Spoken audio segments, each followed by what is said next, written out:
ابو الحسن علی بن موسیٰ الرضا المعروف حضرت امام رضا سلام اللہ و رضوانہ علیہ آل محمد صلی اللہ علیہ وسلم میں سے ہیں۔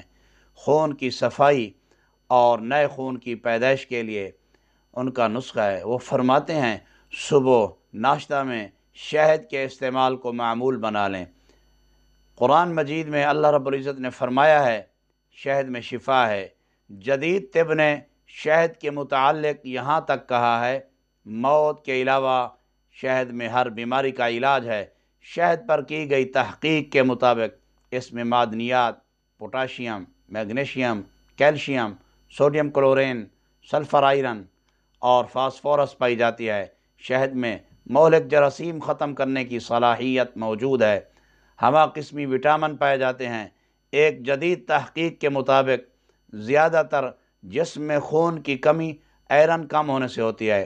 آپ اپنے خون کو بڑھانا چاہتے ہیں تو صبح نہار میں نیم گرم پانی کے ساتھ شہد کے 2 سے 3 چمچے استعمال کریں۔ کچھ روز استعمال کریں، آہستہ آہستہ خون کے سرخ ذرات بڑھنا شروع ہو جائیں گے۔